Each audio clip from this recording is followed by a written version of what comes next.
Students, आज हम लोग नीट 2020 का पेपर सॉल्व करने जा रहे हैं। ये पेपर उन एस्पिरेंट्स के लिए हुआ था जिन लोगों को कोरोना पॉजिटिव हो गया था या फिर वो किसी कंटेनमेंट जोन में रहते थे जिसकी वजह से नीट 2020 का पेपर नहीं दे पाए। वैसे नीट के साथ में ऐसा काफ़ी बार होता है कि नीट का एग्ज़ाम वापस हो जाता है। चलिए इस पेपर का एनालिसिस करते हैं कि ये पेपर आया कैसे था, इसका लेवल क्या था, किस टॉपिक से कितने क्वेश्चन आए। तो उस एनालिसिस करने से पहले हम लोग इसको पूरे पेपर को सॉल्व करते हैं। ये पूरा पेपर मैंने आप लोगों के लिए यहाँ जो नीचे डिस्क्रिप्शन बॉक्स है इसमें डाल दिया है। तो आप लोग क्या करेंगे, सबसे पहले डिस्क्रिप्शन बॉक्स से पेपर को डाउनलोड करेंगे और उसके बाद में खुद से ट्राई करेंगे और फिर जो क्वेश्चंस आपसे नहीं बनेंगे उन क्वेश्चंस के लिए आप लोग वीडियो सोल्यूशन को प्रेफर करेंगे।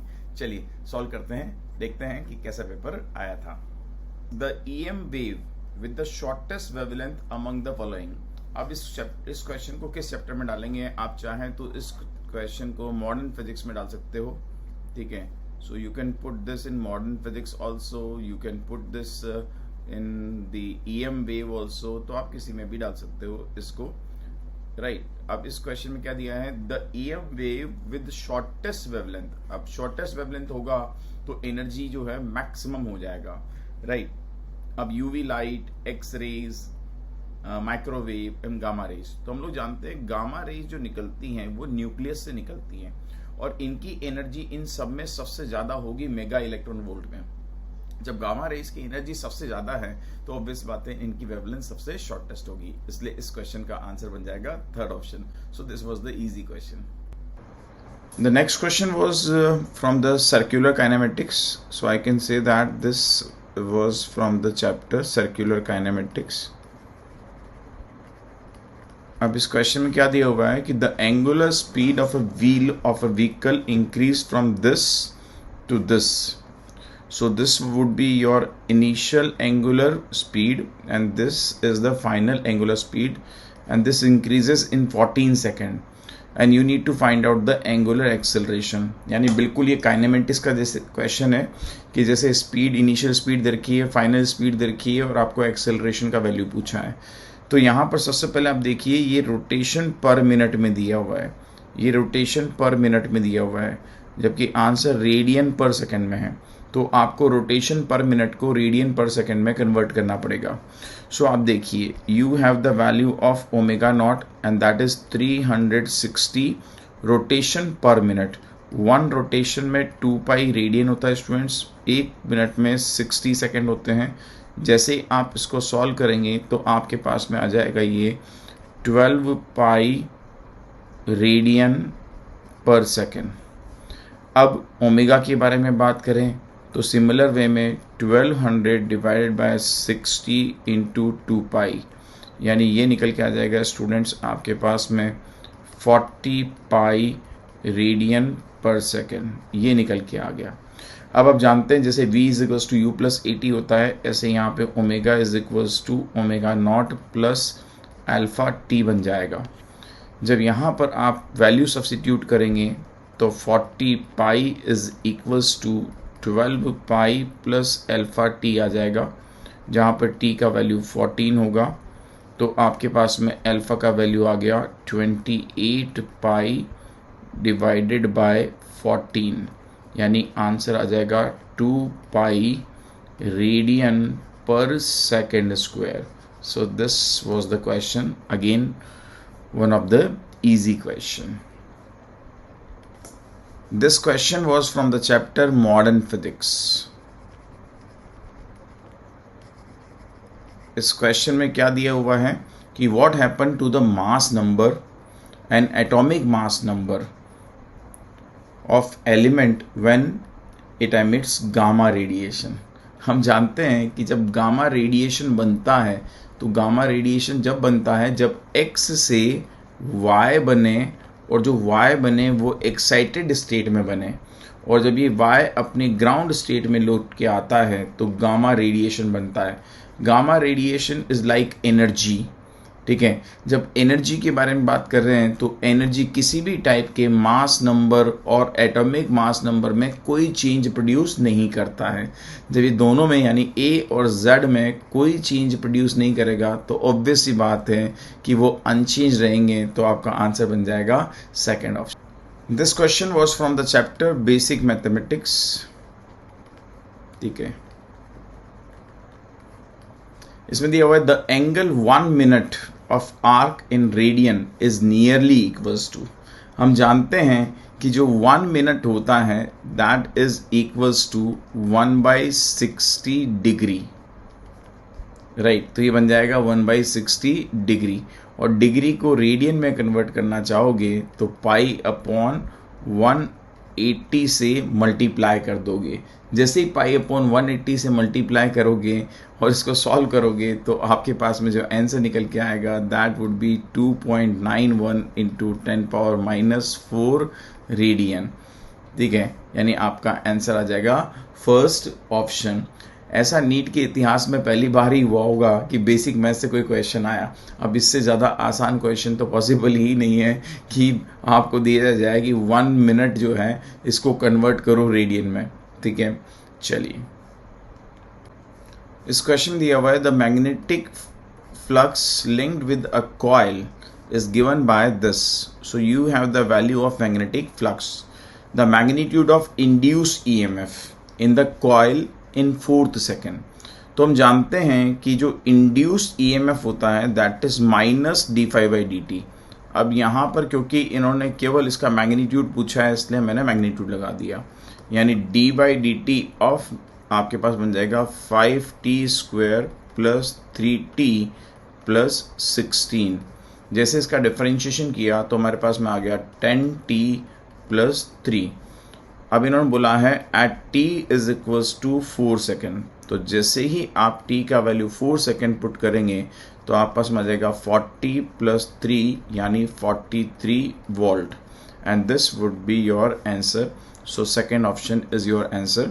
This question was asked from the chapter electromagnetic induction.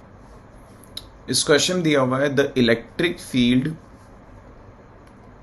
Eight a point on equatorial plane at a distance r from the centre of the dipole having dipole moment p is given by where r is very very greater than the separation between the two charges forming the dipole. So this question was from the chapter electrostatics. ठीक है, सो मान लेते हैं बेटा कि आपके पास में ये एक इलेक्ट्रिक डाइपोल है जिसका इलेक्ट्रिक डाइपोल मोमेंट इस तरफ है और इसका वैल्यू दे रखा है P। तो ये बन जाएगी इसकी इक्वेटोरियल लाइन, और इस इक्वेटोरियल लाइन पर आपको इलेक्ट्रिक फील्ड पूछा है r डिस्टेंस पर इस पॉइंट पर। So this question is a formula based question. हम जानते हैं कि यहाँ जो इलेक्ट्रिक फील्ड होगा वो इस डायरेक्शन में होगा और इसका वैल्यू होगा kp/r³।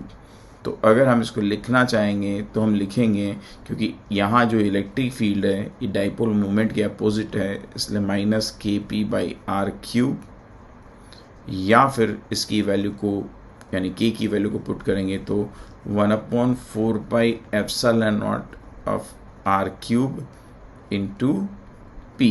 सो आपका ऑप्शन हो जाएगा fourth. So again this was easy question which was based on the formula.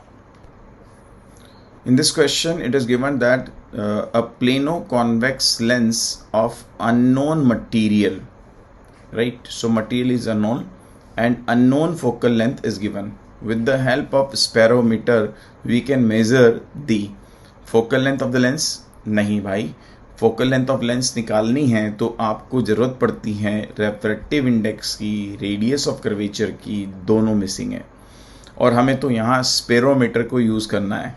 और हम जानते हैं जो स्पेरोमीटर का काम होता है वो होता है कि किसी भी स्पेरिकल सरफेस की रेडियस ऑफ कर्वेचर को फाइंड आउट करना।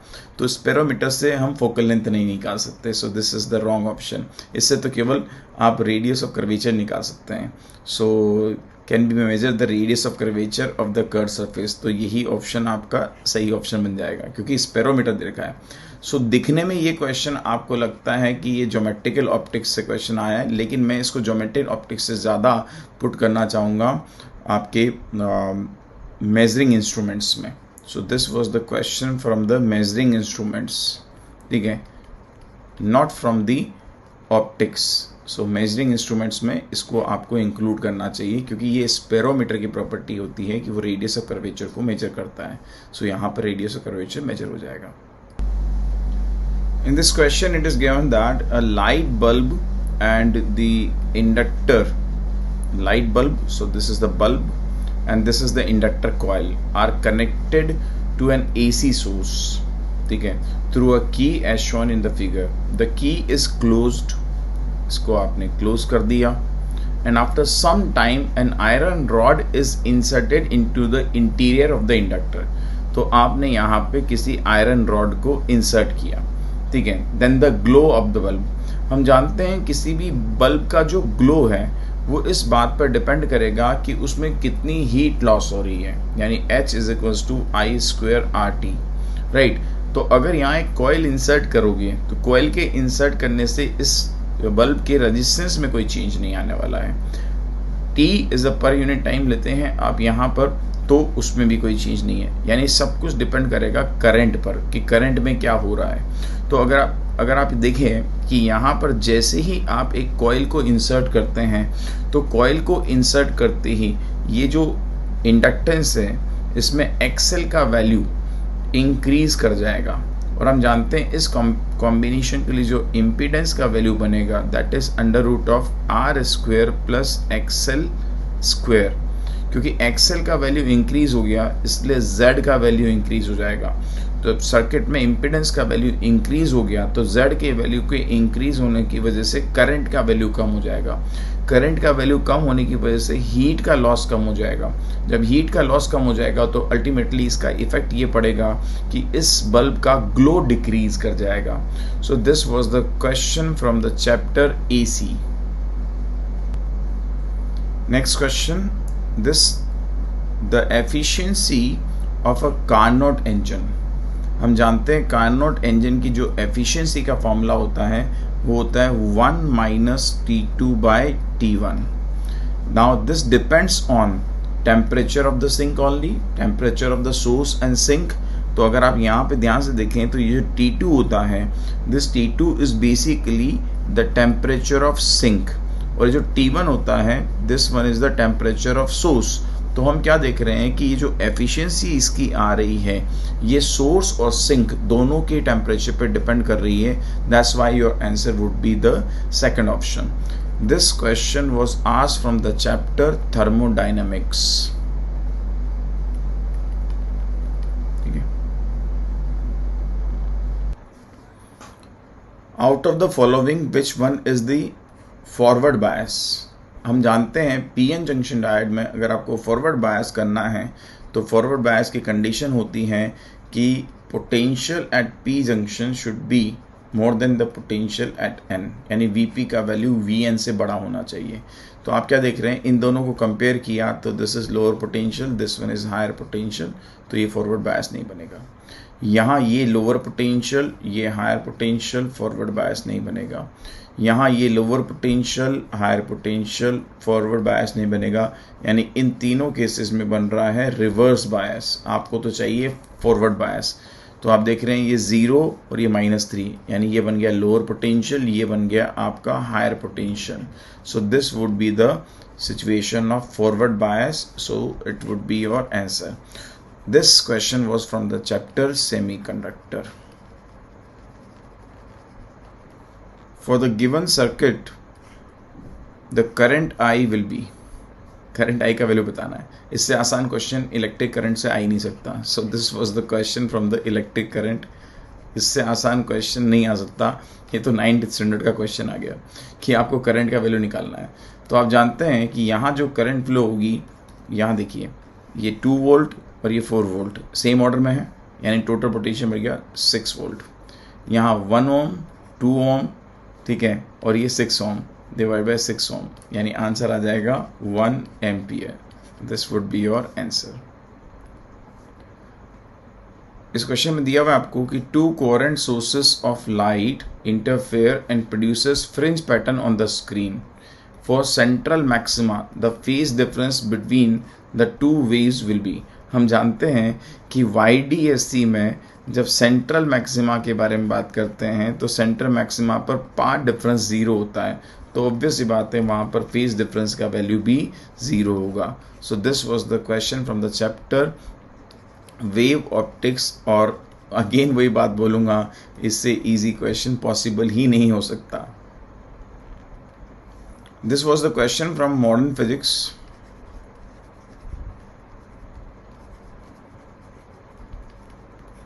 In this question, it is given that the total energy of an electron in nth stationary orbit of hydrogen atom can be obtained by।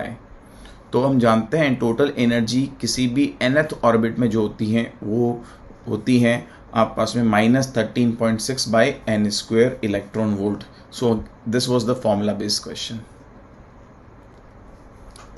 Identify the function which represent the periodic motion. Right, so this was the question from the simple harmonic motion। e power omega T एक exponential function है, ये periodic नहीं है। Log जो है logarithmic function periodic नहीं होते हैं, एक्सपोनेंशियल फंक्शन पीरियोडिक नहीं होते हैं, तो आपका आंसर यही बनेगा। ठीक है, हम यहाँ बोल सकते हैं कि दिस इज द सुपरपोजिशन और the combination of two SHMs, ठीक है, या फिर टू ऑसिलेटरी मोशन, तो ये पीरियोडिक मोशन बना देगा, तो कोई इश्यू नहीं है, तो यही आपका आंसर चला जाएगा। अगेन वन मोर कद्दू question. The de Broglie wavelength of an electron moving with kinetic energy this। de Broglie wavelength बतानी है इलेक्ट्रॉन की। हम जानते हैं किसी भी इलेक्ट्रॉन की जो de Broglie wavelength होती है वो होती है 12.27 अपॉन √V, तो आ जाएगा 144 एंगस्ट्रॉम। यानी इसको लिख सकते हैं हम लोग 12.27 अपॉन 12 इंटू 10⁻⁻10 मीटर। आप अगर आंसर देखें तो सब में नैनोमीटर लिखा हुआ है, तो आप इसको फर्दर लिख सकते हैं 1.02, ये कैंसिल आउट कर दिया, इंटू 10⁻⁻1 नैनोमीटर। अब मुझे यहाँ पर नैनोमीटर के साथ में कुछ टर्म भी लेके आनी है। नैनोमीटर तो सबकी कॉमन यूनिट है ही सी, प्लस यहाँ पर ये भी कुछ लिखा हुआ है, तो मैं अगर इस टर्म में लिखना चाहूँ तो मैं लिख सकता हूँ इसको 102 into 10⁻³ nanometre. So your answer would be the first option. This was the question from the modern physics।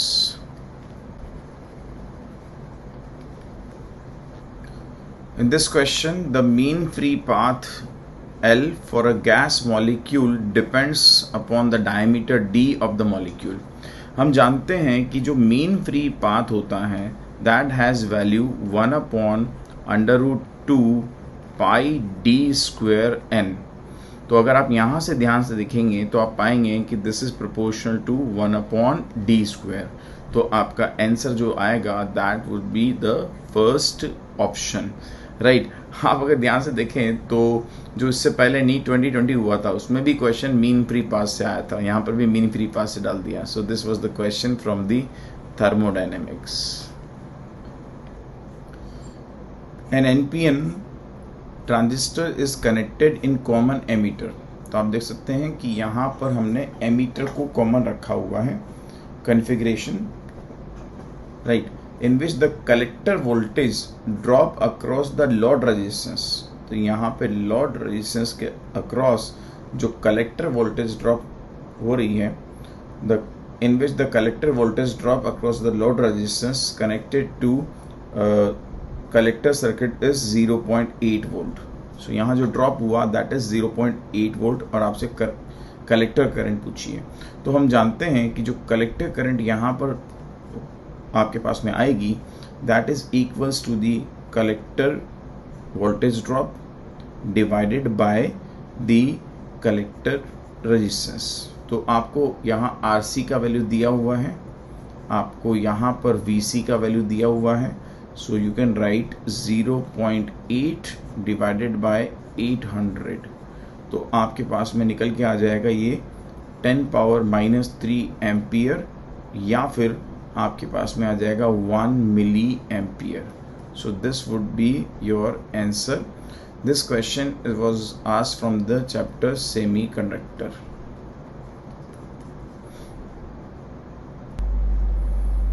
a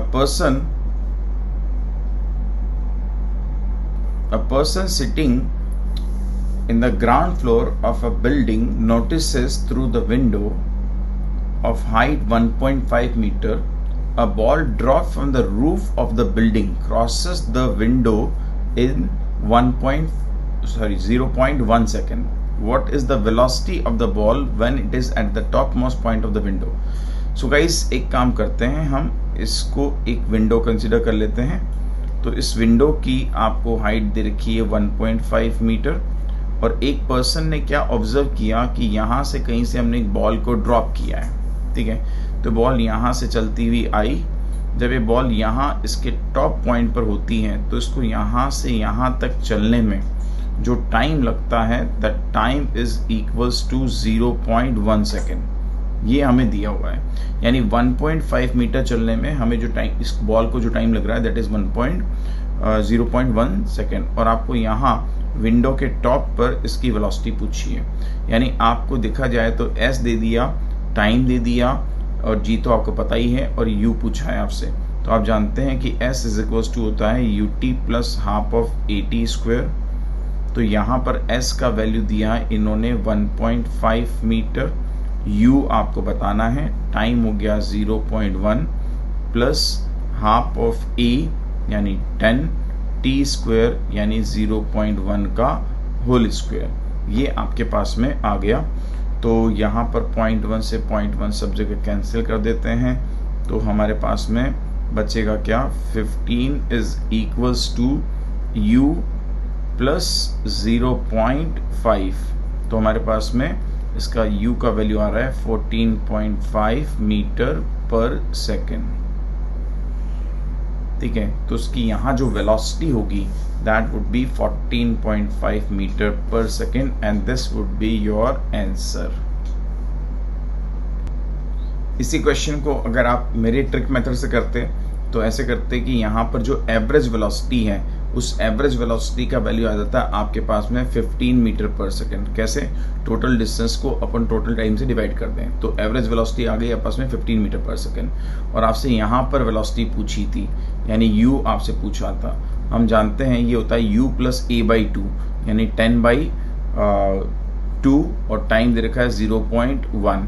तो आपके पास में सीधा आंसर आ जाता 14.5 मीटर पर सेकेंड, ठीक है।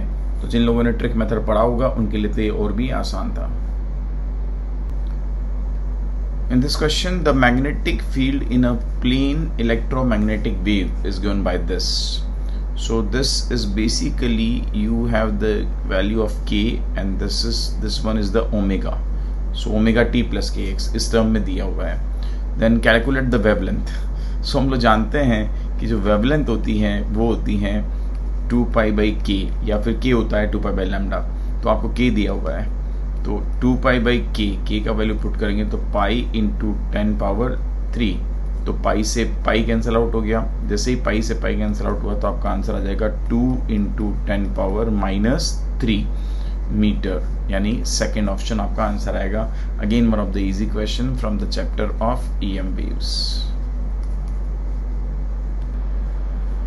The wavelength of a string of musical instrument is 90 centimeter.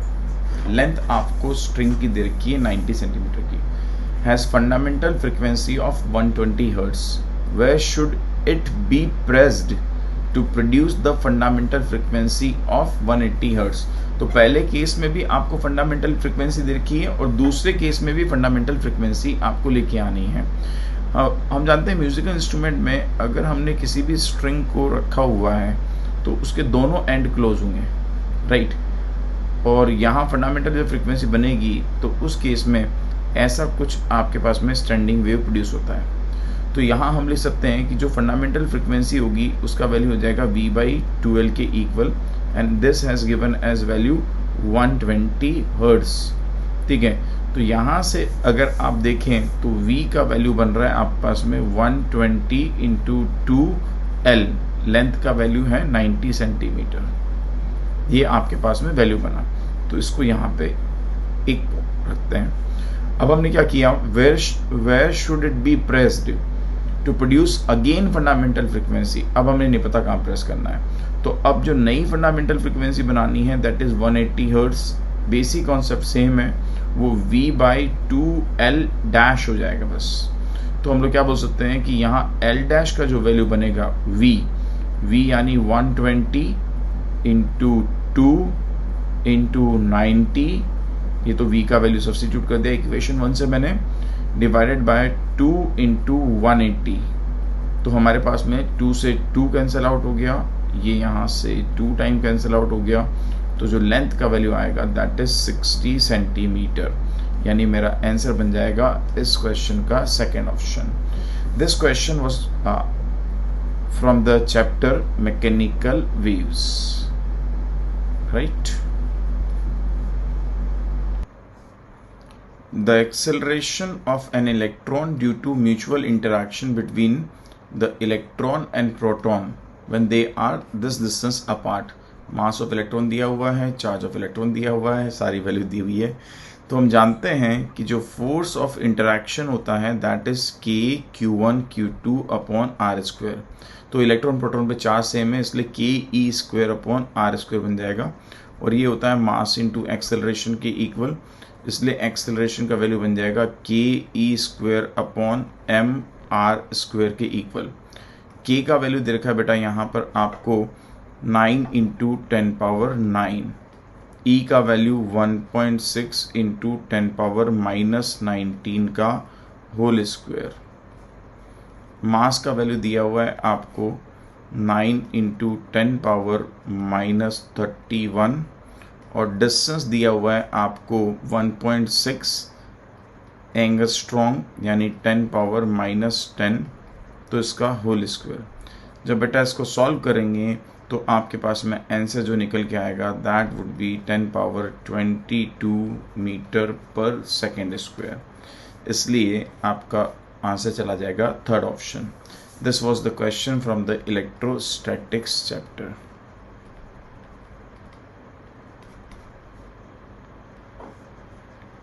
The wave nature of electrons was experimentally verified by तो deviation German experiment से वेरीफाई हुई थी।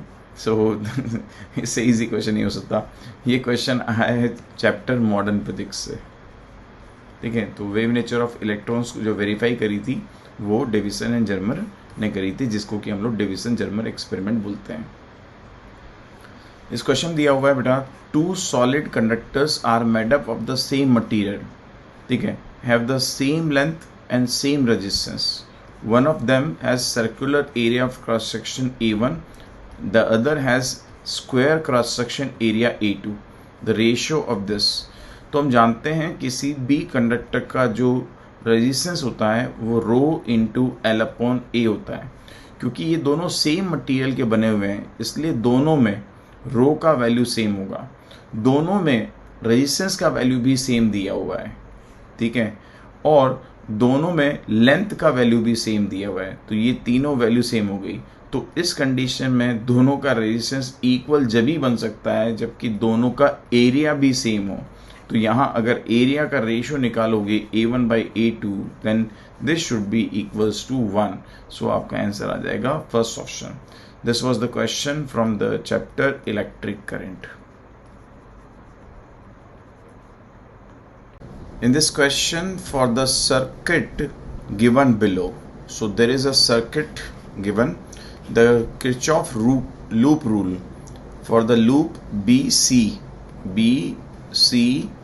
D E B, ठीक है, given by the equation। तो आप B से start हुए यहाँ गए, तो क्योंकि आप करंट की डायरेक्शन में जा रहे हैं इसलिए आप यहाँ पर प्लस साइन चूज करेंगे।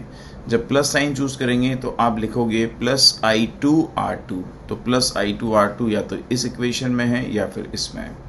फिर जब आप यहाँ से आगे गए तो पहले आपको बैटरी का पॉजिटिव पोटेंशियल मिला तो आपने लिखा +E2, फिर यहाँ से आगे गए तो आपको नेगेटिव पोटेंशियल मिला इसलिए आपने लिखा -E3। फिर आप जब यहाँ से इस तरफ गए तो करंट के अपोजिट जा रहे हैं इसलिए लिखेंगे आप -I3R1। So your answer would be the second option. So this was the question from the chapter electric current, again one of the easy question। देखिए इस क्वेश्चन दिया हुआ है कि 3 stars A, B and C have the surface temperature TA, TB and TC. Star A appear bluish, star B appears reddish and star C appears yellowish. ये आपको दिया हुआ है। तो आप जानते हैं कि जब आप लाइट के बारे में बात करते हैं तो ये होता है स्पेक्ट्रम विजिबल लाइट के लिए violet, indigo, blue, green, yellow, orange, red. जब इस तरफ जाते हैं तो इस तरफ जाने पर वेवलेंथ का वैल्यू इंक्रीज होगा और टेम्परेचर का वैल्यू डिक्रीज होगा, राइट। तो अगर आप यहाँ पर ध्यान से देखें तो इन्होंने बोला हुआ है स्टार ए अपीयर बुलिश यानी कि T A, next star B appear reddish यानी टी बी, और स्टार सी अपीयर येलोइश। तो आप देख रहे हैं कि सबसे कम टेम्परेचर, जो लीस्ट टेम्परेचर बन रहा है वो स्टार बी का बन रहा है और जो मोस्ट टेम्परेचर बन रहा है वो स्टार ए का बन रहा है। तो अगर आप इनको अरेंज करेंगे तो आप पाएंगे कि टी ए सबसे बड़ा, टी सी इसके बाद में और टी बी सबसे छोटा। So your answer would be the fourth option. This was the question from the thermal physics.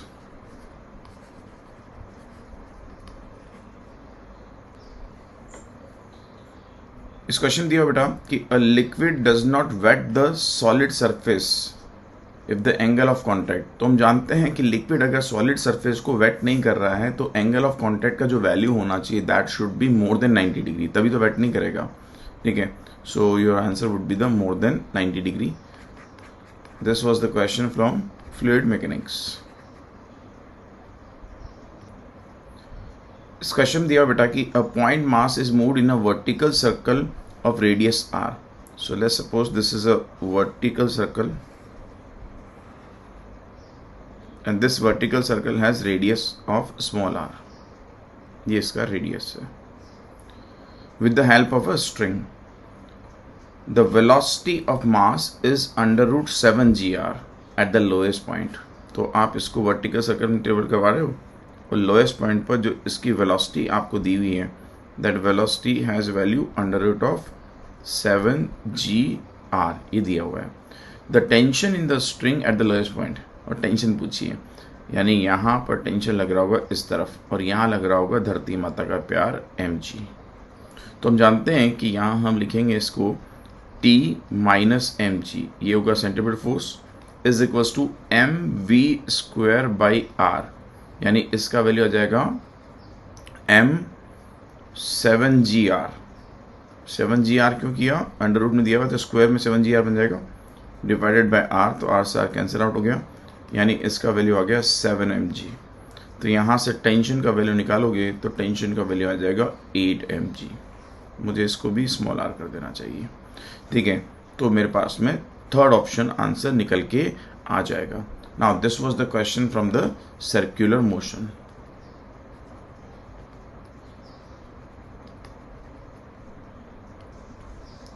इस क्वेश्चन में दिया हुआ है कि an object is placed on principal axis of a concave mirror at a distance of 1.5 f, यानी आपको object का distance u दिया हुआ है, ठीक है, and the image will form यानी v पूछा है। तो हम जानते हैं मिरर के लिए जो फॉर्मूला होता है v is equals to uf upon u minus f। तो यहाँ पर आप देखिए u का वैल्यू दे रखा है, रियल है इसलिए माइनस 1.5 f, कॉनकेव है इसलिए minus f divided by minus 1.5 f plus f।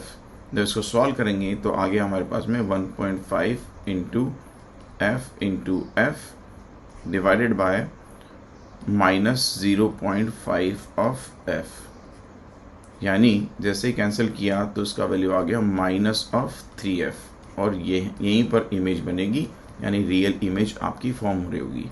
So answer आएगा first. This was the question आज from the chapter ray optics.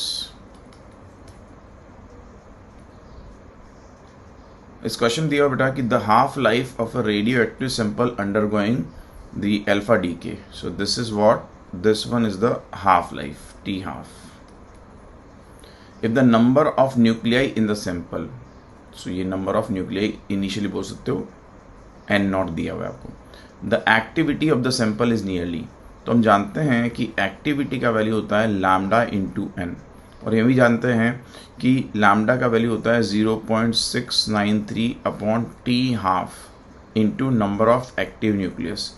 तो यहाँ पर 0.693 T½ का value 1.4 into 10⁻17 multiply by number of atoms active nuclei यानी 2 into 10⁻21। जब इसको solve करेंगे बेटा, सो सॉल्व करने के बाद में हमारे पास में आ जाएगा 10⁻4 बैकरल, और यही हमारा आंसर होगा। So answer would be the first option. This was the question from the modern physics.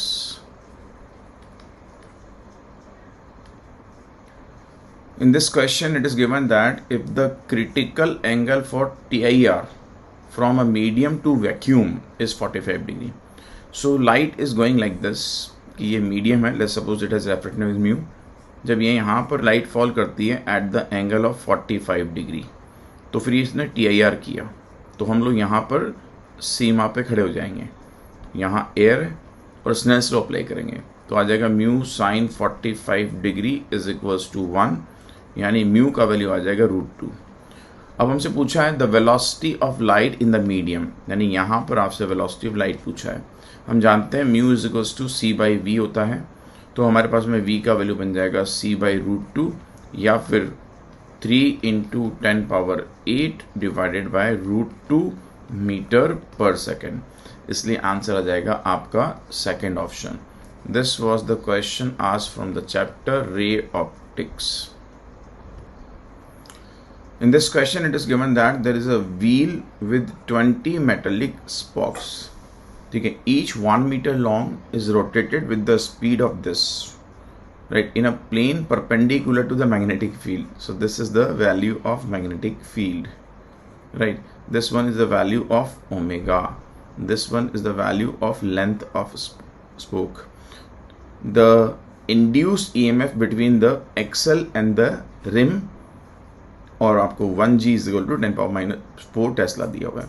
आप जानते हैं किसी भी अगर हम लोग वायर को किसी मैग्नेटिक फील्ड में रोटेट करते हैं तो वहाँ पर जो EMF इंड्यूस होता है उसका वैल्यू आता है हमारे पास में B⍵L²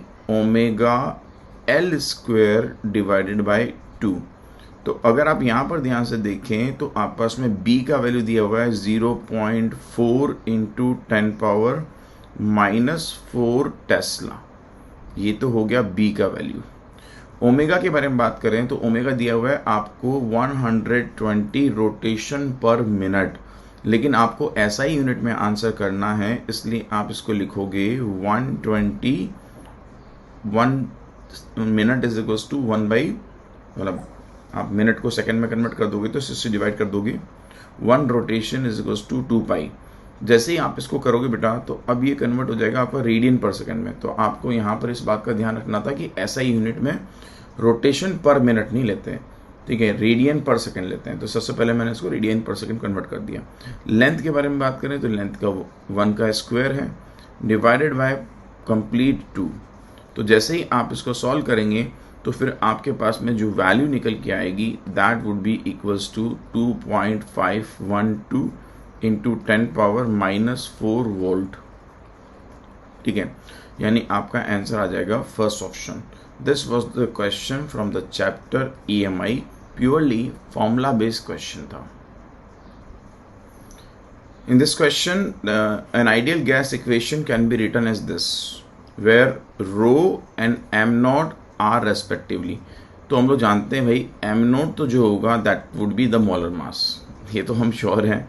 वैसे तो हम इसमें भी श्योर हैं कि ये जो रो होगा वो मास डेंसिटी होगा, राइट। तो आपका आंसर बन जाएगा थर्ड ऑप्शन। लेकिन आप फिर भी अगर इसको करना भी चाहो तो कर सकते हो कि जैसे PV इज इक्वल्स टू होता है nRT, तो प्रेशर इज इक्वल्स टू बन जाएगा आपका इसमें nRT/V।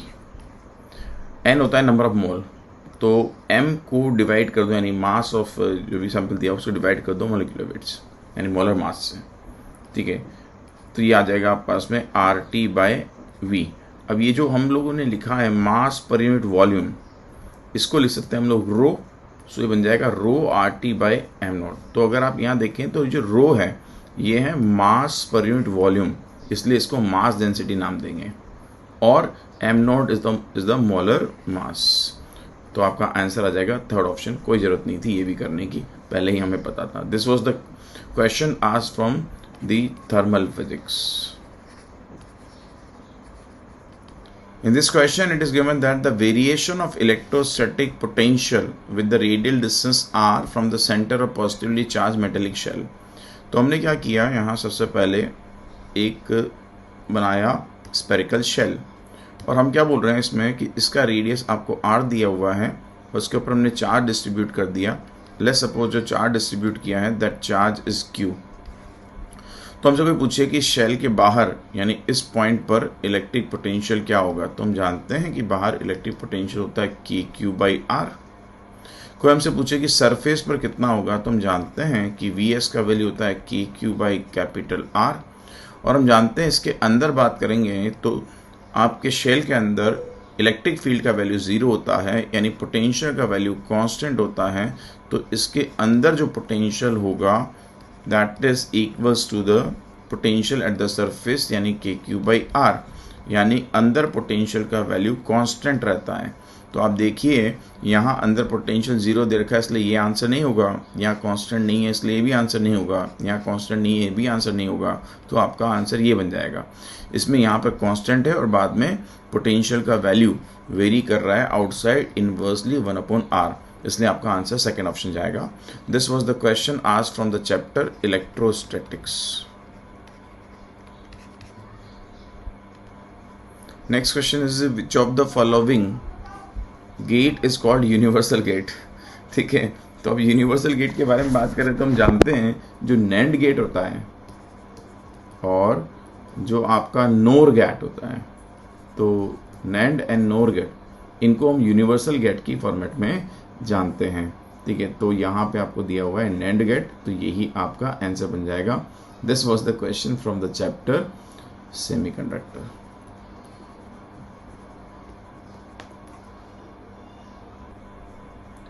The PV diagram for ideal gas in a piston cylinder assembly undergoing the thermodynamic process is shown in the figure. The process is, अब अगर आप यहाँ से ध्यान से देखोगे तो इनिशियल स्टेट, फाइनल स्टेट और बीच में सब जगह पर प्रेशर का वैल्यू सेम है। अगर प्रेशर का वैल्यू सेम होता है यानी प्रेशर जब कांस्टेंट होता है तो ऐसे प्रोसेस को हम नाम देते हैं isobaric process.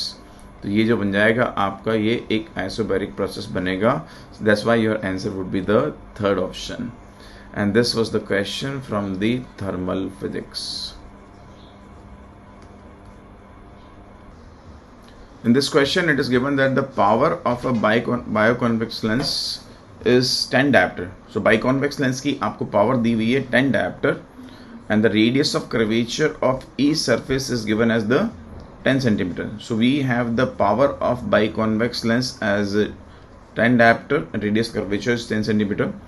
Then the refractive index of the material of the lens. तो हम जानते हैं by lens maker formula the power is equals to 1/f is equals to mu minus 1, क्योंकि बाइकॉन्वेक्स लेंस है इसलिए 2/r हो जाएगा। तो ये हुआ लेंस मेकर फॉर्मूला, और हम जानते हैं 1/f को ही तो पावर बोलते हैं। पावर दिया है तो वो पावर पे सीधा पहुंच जाओ, फोकल लेंथ को करने की जरूरत क्या है। तो आप पास में म्यू माइनस 1 का वैल्यू बन जाएगा power into R divided by 2। Power दिया हुआ है 10 डायप्टर, ऐसा यूनिट है, इंटू रेडियस 10 सेंटीमीटर, SI में कन्वर्ट करो तो 100 से डिवाइड कर दो, बाई 2 तो है इसी, तो दोनों कैंसिल आउट हो गए, तो इसका वैल्यू बन गया 1/2। तो फिर म्यू माइनस 1 का वैल्यू आया आप पास में 1/2, यानी म्यू का वैल्यू आ जाएगा 3/2, और यही आपका आंसर हो गया। This was the question asked from the chapter ray optics. An intrinsic semiconductor is converted into N-type extrinsic semiconductor, यानी प्योर सेमीकंडक्टर को आप N-type extrinsic सेमीकंडक्टर में कन्वर्ट करना चाहते हो बाय डॉपिंग। तो हम जानते हैं कि अगर इंट्रिंसिक को हम N-type में कन्वर्ट करना चाहते हैं तो हमें पेंटावैलेंट डॉपिंग करनी पड़ेगी। अब इन सब में हमने देखा तो पेंटावैलेंट जो दे रखा है आपको फॉस्फोरस दे रखा है, इसलिए आंसर आ जाएगा इसका फॉस्फोरस। ये क्वेश्चन पूछा गया था आपका from the chapter semiconductor. In this question, it is given that the barometer is constructed using a liquid of density this. ठीक है, कोई हमने अननोन लिक्विड ले लिया जिसकी डेंसिटी आपको दी हुई है और उससे बैरोमीटर हमने कंस्ट्रक्ट किया. What would be the height of that liquid column when the mercury barometer reads 76 centimeter? So mercury barometer is reading 76 centimeter. तो वहाँ अगर हम लोग mercury को रिप्लेस कर देंगे किसी और लिक्विड से तो फिर उसमें कितनी हाइट तक जाएगा. तो हम जानते हैं कि यहाँ पर इस सिचुएशन में जो बैरोमीटर उसका काम होता है प्रेशर को मेजर करना. तो चाहे मर्क्यूरी ले लो चाहे लिक्विड ले लो, हमारा काम तो है प्रेशर को मेजर करना. तो जो प्रेशर मर्क्यूरी बैरोमीटर मेजर करेगा वही लिक्विड बैरोमीटर भी मेजर करेगा. तो दोनों का प्रेशर सेम होना चाहिए. जब मर्क्यूरी बैरोमीटर के बारे में बात करें तो प्रेशर दिया हुआ है 76 सेंटीमीटर ऑफ मर्क्यूरी कॉलम, यानी 76 इंटू रो मर्क्यूरी इंटू जी. लिक्विड के बारे में बात करें तो हमें नहीं पता किस हाइट पे जा रहा है, इसलिए एच रो लिक्विड इंटू जी. तो आप क्या देख रहे हैं, जी से तो जी कैंसिल आउट हो गया. हमसे एच पूछा है तो एच का वैल्यू हमारे पास बन जाएगा 76 centimetre into rho mercury divided by row liquid. Next अगर आप देखें यहाँ पे तो 76 सेंटीमीटर मर्क्यूरी की जो डेंसिटी होती है दैट इज 13,600 और लिक्विड का दे रखा है आपको 760. तो ये यहाँ से कैंसिल आउट हो गया 10 टाइम, ये यहाँ से कैंसिल आउट हो गया. तो आपके पास में बन गया ये 1360 सेंटीमीटर या फिर 13.6 मीटर. यानी ये जो लिक्विड है ये 13.6 मीटर की हाइट तक राइज कर जाएगा. सो this was the question from the fluid mechanics.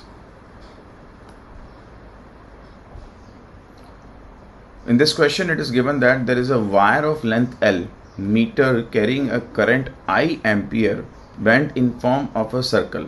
The magnetic moment. हम जानते हैं कि जो मैग्नेटिक मूवमेंट होता है उसका वैल्यू होता है करंट इनटू एरिया. अब यहाँ पर हमने क्या किया कि इस वायर को जिसकी लेंथ L है तो ये वायर लिया, ठीक है, जिसका लेंथ हमें दिया हुआ है L, इसको कन्वर्ट कर दिया है हमने एक सर्कल में. ठीक है, मान लेते हैं ऐसा करने पर इसकी रेडियस हो गई r, लेकिन वायर तो वही यूज़ किया ना आपने. तो फिर यहाँ वायर की जो लेंथ होनी चाहिए that should be equals to 2πr. यहाँ से अगर r निकालेंगे तो r का वैल्यू आ रहा है L/2π. अब आ जाते हैं हम लोग मैग्नेटिक मूवमेंट पर. तो मैग्नेटिक मूवमेंट होता है mu is equals to I into area. Area हो जाएगा πr². तो यहाँ पर I into area pi r² यानी L²/4π² आ जाएगा. पाई से पाई कैंसिल आउट हो गया तो हमारे पास बन जाएगा IL²/4π. अब IL²/4π आप देखिए तो आपको यहाँ पर फोर्थ ऑप्शन में दिया हुआ है, इसलिए आपका आंसर बन जाएगा fourth option. This question was asked from the chapter magnetism.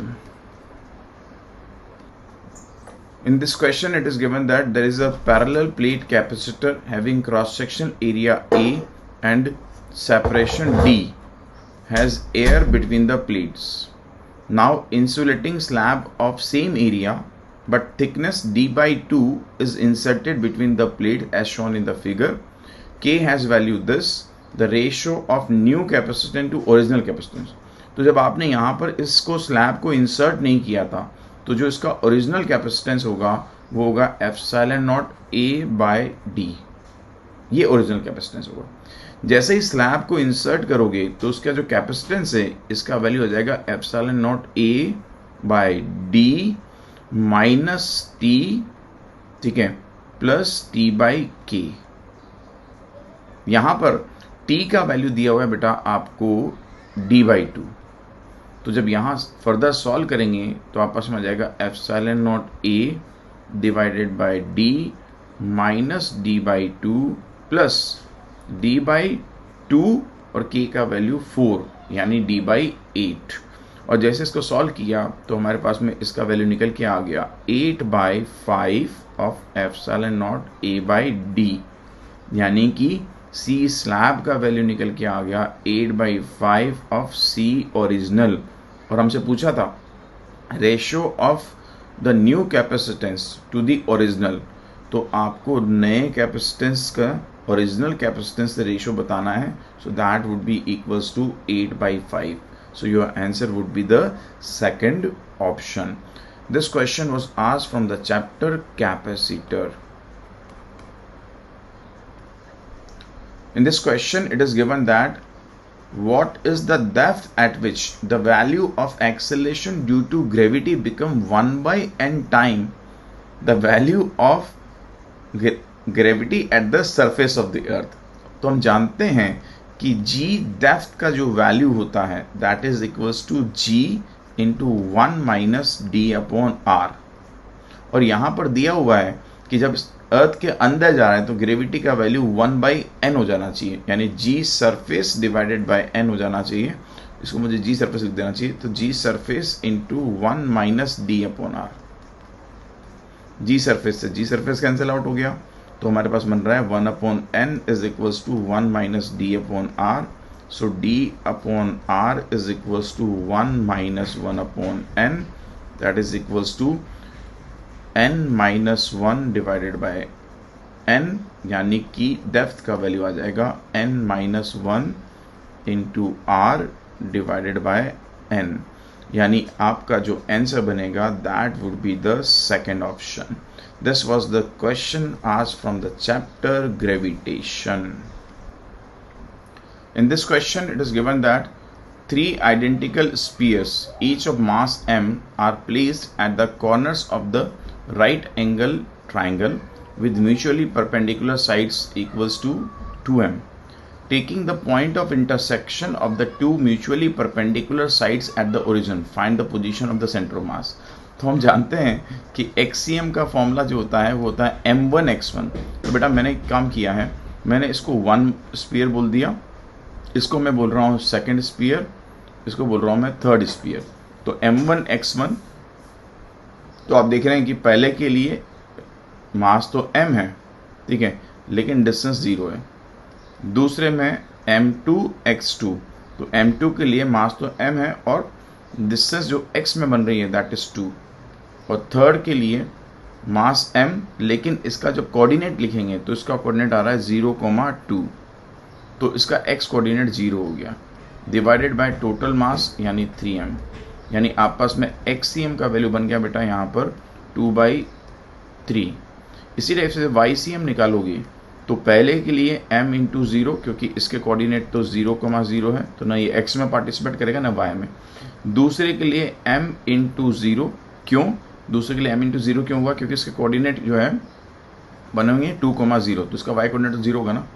तीसरे के लिए m into 2 divided by 3m, तो यहाँ पर फिर से बन गया ycm 2/3. अब आपको सेंटर ऑफ मास का पोजीशन वेक्टर बताना है, तो आप इसको लिख देंगे xcm i cap plus ycm j cap, यानी आपके पास बन जाएगा ये 2/3 i cap plus 2/3 of j cap, और यही आपका आंसर होगा. सो your answer would B 2/3 of i cap plus j cap. This was the question asked from the chapter centre of mass. You need to find out the equivalent resistance between A and B, right, for this mesh.